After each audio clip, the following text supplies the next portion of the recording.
अपने एक नए इंटरव्यू में रूस के राष्ट्रपति व्लादिमीर पुतिन अपनी जिंदगी से जुड़े कई राज बताए हैं।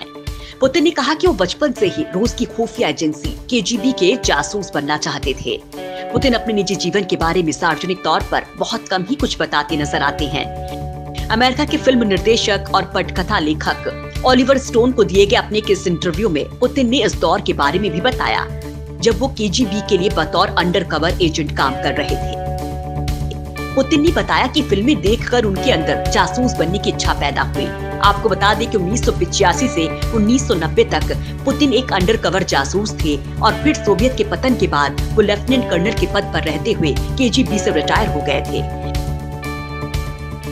इसके बाद फिर 90 के दशक में उन्होंने दोबारा एफएसबी की प्रमुख के हैसियत से भी काम किया। केजीबी खत्म होने के बाद एफएसबी रूस की खुफिया एजेंसी थी। अपने इंटरव्यू से पुतिन ने कहा कि केजीबी में शामिल होने की इच्छा से ही उन्होंने कानून की पढ़ाई की।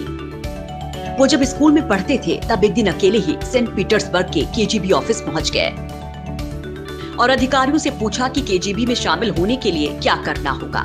उसके बाद अधिकारियों ने कहा कि इसके लिए उन्हें उच्च शिक्षा हासिल करनी होगी और कानून की भी पढ़ाई करनी होगी। इसके बाद जब पुतिन ने कानून की पढ़ाई खत्म की तब केजीबी ने खुद उन्हें संपर्क कर उनके सामने नौकरी का प्रस्ताव रखा। 1999 में पुतिन जब पहली बार प्रधानमंत्री बने, उससे कुछ ही महीने पहले उनके पिता की मौत हो गई। पुतिन का कहना है कि उनके पिता को पहले से आभास था कि वो एक दिन रूस के राष्ट्रपति बनेंगे।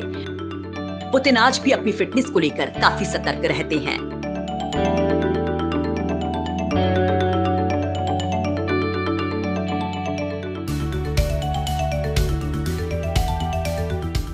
Team India links.